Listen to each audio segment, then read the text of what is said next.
Facing a concerning economic slide. We hear how state leaders are planning to handle this trend next. Well, data released this month by the West Virginia Chamber of Commerce shows a decrease of nearly 8,000 people in the state's workforce. That's compared to last year. That's right. Eyewitness News anchor Anthony Kahn spoke with leaders in the state's most vital sectors to see how they are handling the trend. West Virginia's workforce is shrinking. Data from the State Chamber of Commerce shows the state has 7,600 less civilian workers than it did last year.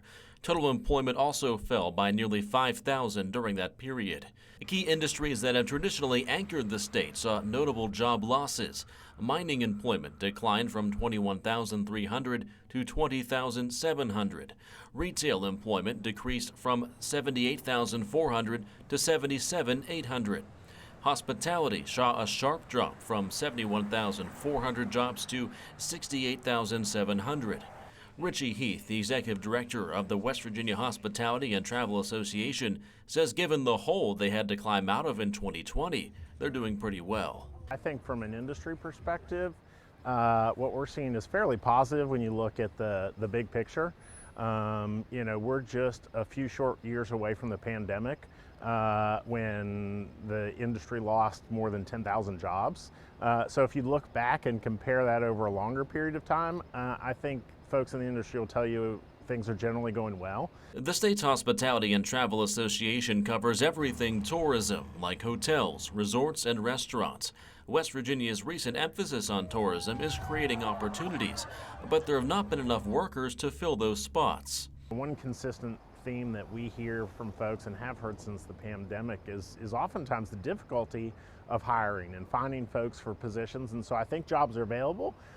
Sometimes it's hard to get folks into those jobs or keep folks into those jobs. An industry that saw a much smaller drop-off, manufacturing. The manufacturing workforce dipped slightly this past year from 45,600 jobs to 45,400. Bill Bissett, president of the state's Manufacturing Association, says the struggle to keep workers isn't unique to just one job field. I would say every member company of my association struggles with workforce. It's a multitude of factors. It's a greater issue in the rural areas where the population centers, by West Virginia standards, we do a little better. But if you're in a very rural county like Wirt or Wayne County, it's a real challenge. And also turnover, that churn of employees can be a factor in the more rural areas. West Virginia just welcomed Nucor to Apple Grove and is expected to bring hundreds of jobs in Mason County and far beyond. Other companies like TiMet and Form Energy have also announced investments in the Mountain State. Bissett says that the state needs to capitalize on where trends are heading.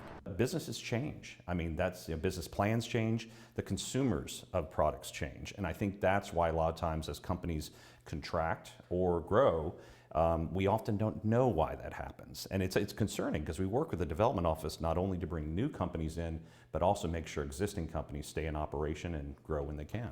The hope for both Heath and Bissett is the announcement of these new companies and also the promotion of West Virginia as a whole will attract more people in to help with a declining population. As you have increased visitor traffic and increased spending, that necessitates obviously more work. And I think, so far, a lot of the industry have been doing a lot more with less, but I think would like to do more with more employees. I think we all have to work together, the private sector, the public sector, and really West Virginians, at large, need to work together to make the state as attractive as possible and get more opportunities here because that will grow our population and also keep our population here in the Mountain State.